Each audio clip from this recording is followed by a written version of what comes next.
we're pleased to have Paula Basta with us today. Paula Basta was appointed the director of the Illinois Department of Aging in March of 2019, becoming the 13th director and the 7th woman to lead the agency. As a lifelong advocate for the care and treatment of older adults, Paula brings an institutional knowledge of senior services policy and social justice to lead the Illinois Department on Aging. Paula has over 40 years of experience working with older adults, including a 20-year career in government. Paula's governmental experience began with the City of Chicago's Department on Aging as the Director of Information and Assistance.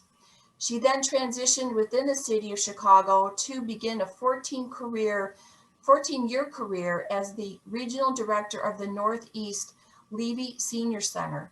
And her most recent position prior to joining the Illinois Department on Aging was with the Chicago Housing Authority as the Director of Senior Services and Health Initiatives, where she oversaw social services for 54 senior buildings and 10,000 seniors throughout Chicago.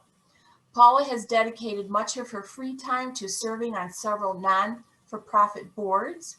She has a bachelor's degree in social work and a Master of Divinity degree also. She has served as an adjunct professor at Loyola University in Chicago and has mentored many students throughout the Chicago Bridge program. And I might mention, you've mentored many of us as we have all grown up together. We mentor each other, yeah. We certainly have. So welcome, Paula Basta. So glad you're here with us today. Thank you, Susan, and thank you, Gail. Thank you so much for the opportunity to join with you this morning. I would like to mention how incredibly proud I am to have been working alongside with all of you, especially Gentle Home Services, and not just over the past few months because of the pandemic, but I am even more grateful for the length of time we have always spent in working collaboratively together through all of the years that we've been in this work. And it's an incredible joy to me, and it's an honor that I be amongst you and with you today. It's clear your employees are dedicated to the organization they represent, very important, and the seniors that we all are out there serving. And I'm thankful for the immeasurable amount of time and the effort that you put in over the past few months, and especially because of the pandemic. Relaunching the Memory Care Coalition 2 years ago has been incredibly important for those who suffer from memory loss, as you all know, and especially during these unprecedented times. The comprehensive care for people with Alzheimer's and their caregivers still has a long way to go. We have millions of people who are struggling with the weight of caring for a parent, a senior, a loved one. And of course, we are in November, which is National Caregivers Month. So we want to highlight the amazing work that all those thousands of caregivers are out there doing day in and day out. Just want to make sure that National Family Caregivers Month is happening. We want to make sure people know resources. Obviously, this is a lot of what we want to highlight today. And, here we are in a pandemic. The COVID-19 epidemic has unfortunately exacerbated everything that's affecting our older Illinoisans. So from caregiving to social isolation, everything in between, we know that there are many things that we know about the pandemic, but there are many things we still have yet to learn. And so we want to make sure that we have all resources available for you.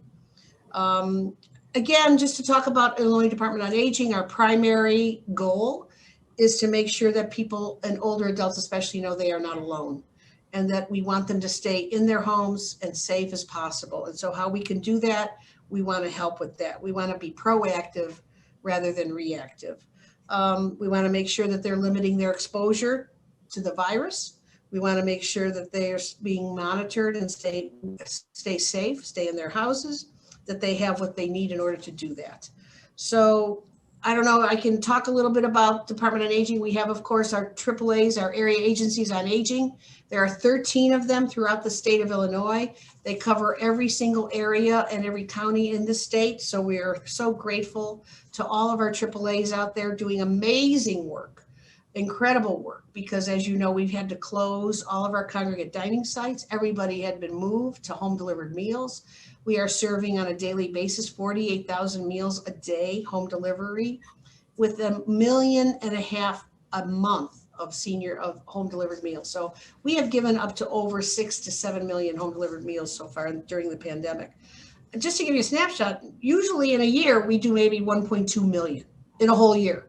So how we have been able to accomplish this is just no small feat. So again, if there's anybody out there working either in a AAA or volunteering with a congregate dining site, thank you. Thank you, thank you, thank you. And continue knowing that your work matters. You are the ones who are on the front lines doing amazing things. I also want to make sure I highlight our 55 care coordination units. Those are the folks who are over the phones making sure and talking to our in-home workers, making sure that seniors are staying in their homes because of what and getting what they need to stay there.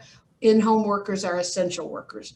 They're the ones that are doing your grocery shopping, cleaning, making sure you have your transportation, making sure you have your medications, making sure that you have what you need to stay home. Again, we're here to help. I don't know if you want to put up our website later or our 1-800 number. I can also tell it to you now. I'll let you guys take the lead on that. Did you want me to say more now, or you want to ask a few more questions?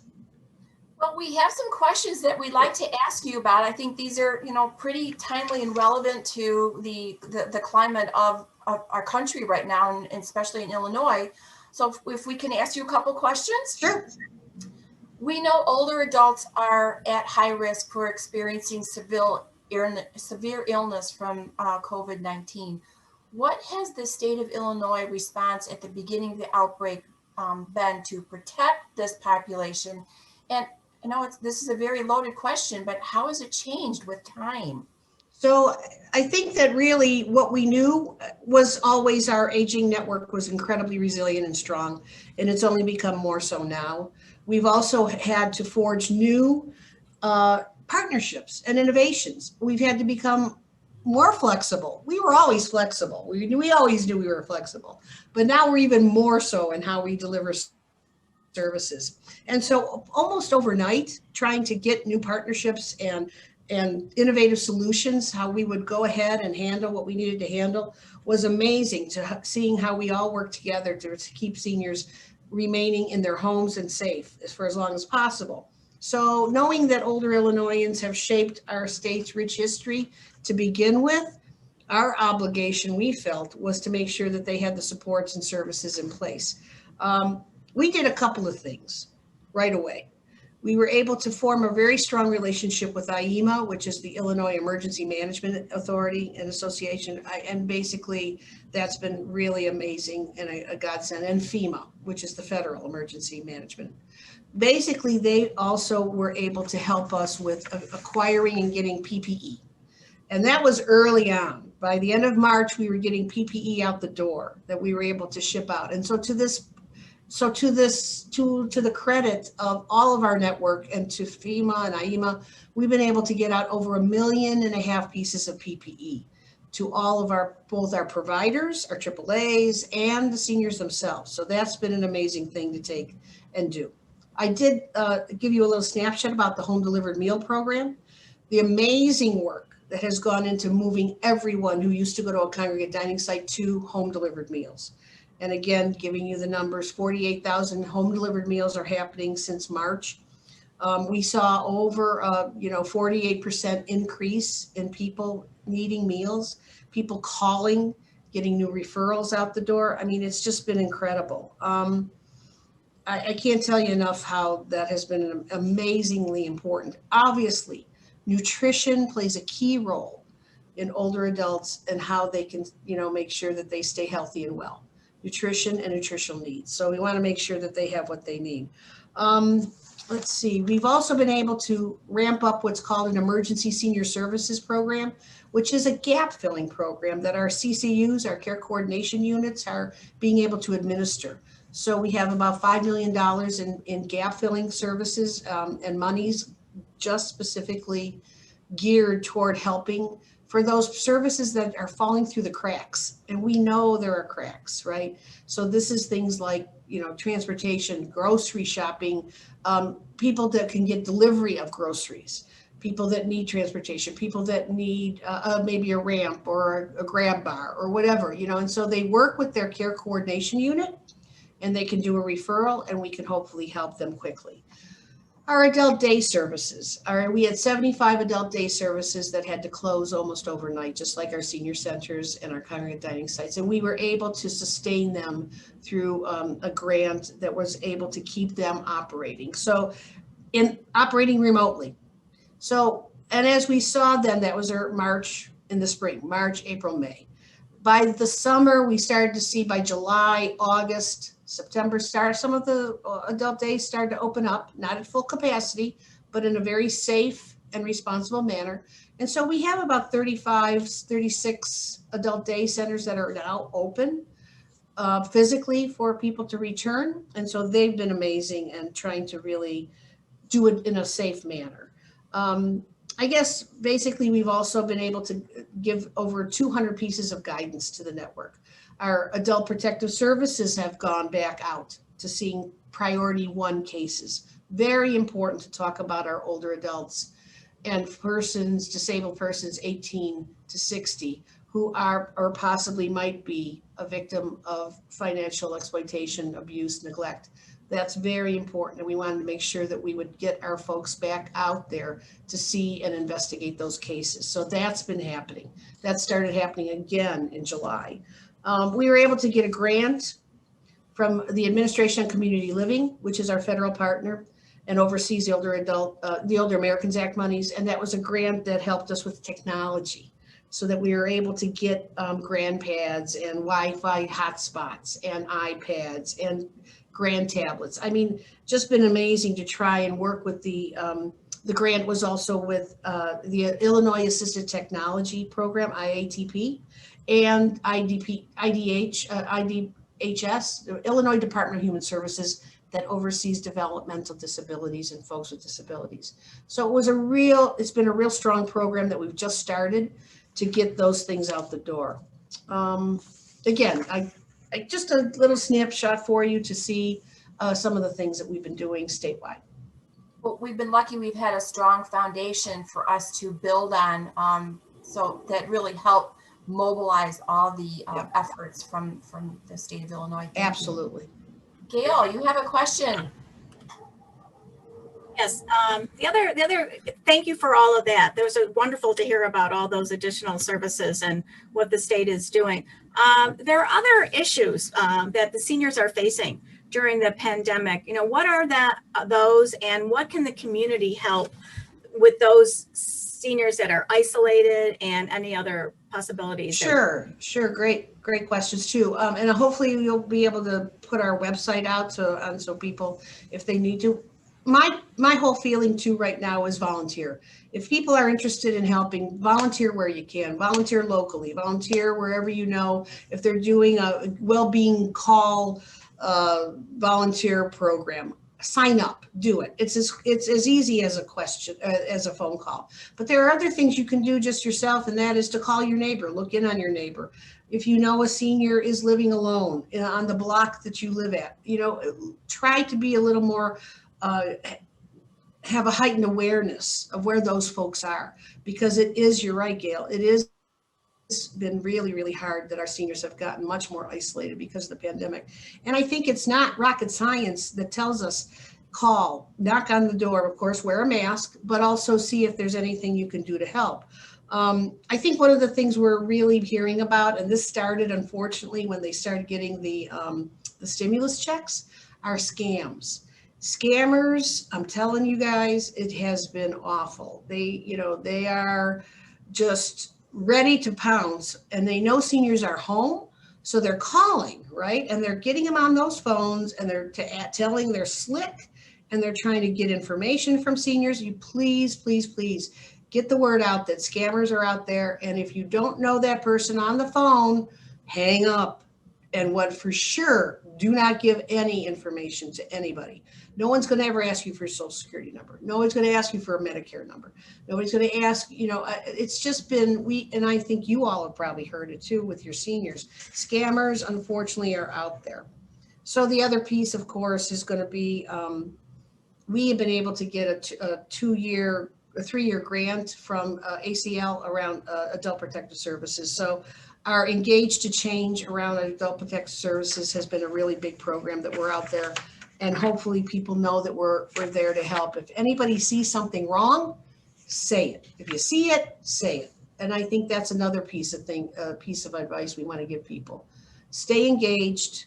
If you see something that doesn't look right, please call it in and let us know who they think is needing assistance. Is that a $2 million grant for elder abuse?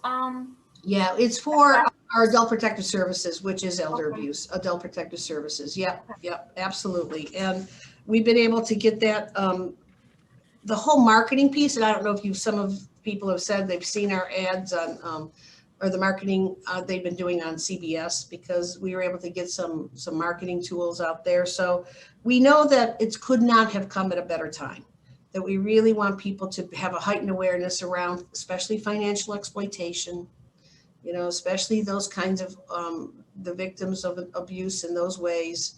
We want to make sure people know that there's help out there if in fact they need it. So we also have a 24-hour abuse hotline, 1-866-800-1409. So that number is always 7 days a week, always being personed. I want to say man, but you know what I'm saying. And so I just want to make sure you know about that. I'm trying to see that basically too, we wanted to make sure that everybody knows about National Family Caregivers Month. And that's really important. And so I just want to make sure to recognize that we think almost 600,000 Illinois family caregivers probably provide an estimated 670 million hours of unpaid care during any given year. So it's just incredible. I mean, I think that we have to really highlight, celebrate, thank our caregivers, because they're doing amazing things. And we have quite a mix of attendees in our event today. We have a lot of professionals that are in the front line, social workers and nurses that see what you're talking about every day, and they go home and sometimes they're taking care of a family member. Doesn't stop. No. And, I hope our family and our general population that are attending today have learned some of the new things and the initiatives that the Illinois is working with to help those that are helping those with as they age during this very difficult time. Yeah, it's all about finding resources, and there are resources out there. I think that's one thing that we've noticed when we had to move we had to close our congregate dining sites for the first time ever. We had people calling and saying, we didn't even know that's how you got meals. They didn't even know that they could get a home delivered meal. Or, and for the first time ever, they were calling either their AAA or their care coordination unit or, their congregate dining site. I mean, it just was something that I think people took for granted. Maybe, you went to your senior center and got a box lunch, or you went to your senior center and, and so now when it changed, we had to go and try and re-educate the population as to how you could continue to get those services. And now it's different, but, we still want to make sure that they have what they need to stay healthy. Yeah, so do we. Well, we appreciate it. Yeah, as Susan mentioned, we do have quite a mix of individuals joining us today, and we are not just in the Chicagoland area. We're very fortunate that we have a lot of attendees as far as Canada also joining us today. You guys are international. You're international. We are. Can I give the website to them so I can get we'll people? Share that, but please go ahead and we'll share that too. So there's lots of good resources also on the website, and I want to make sure you all have that, www.illinois.gov/aging. And again, www.illinois.gov/aging. Click on the caregiver support groups if you want. Click on anything that, if I piqued your interest about any of our programs that I've talked about, please, please, please take a look at that. A lot is on the website, as you can imagine. We also, though, like I said, have a senior helpline. We have a 24-hour adult protective services, elder abuse hotline. Happy to go ahead and give you all that. I mean, the Department on Aging is a statewide agency. is kind of, we like to say we're small but mighty. We're 155 employees, 130 of which are in Springfield, about 20 are up here in Chicago, but we're a $1.3 billion budget, billion with a B. So we know that our services are being out there, that we have, the state of Illinois and Governor Pritzker has made a serious commitment to making sure that older adults get what they need to stay in the community for as long as possible. And that is just at the most important part of what has happened. The pandemic couldn't have highlighted it even more. No, we're ready. We're ready for fall. Yeah. Yes, we certainly are. And again, give us a call at 1-800-252-8966. 1-800-252-8966. And again, that's for all your folks statewide. And as Gail said, there are a lot of people that are here doing your event today, and they're from all over the state of Illinois. So there are area agencies on aging out there ready to help you, care coordination units out there ready to help you, adult protective service programs out there ready to help you, whatever you come across that you think you need.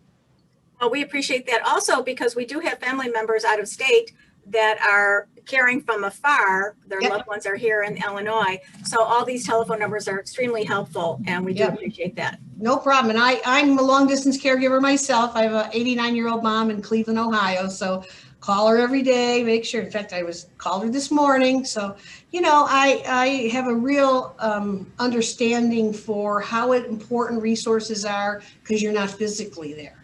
So you need other sets of eyes to tell you what's going on.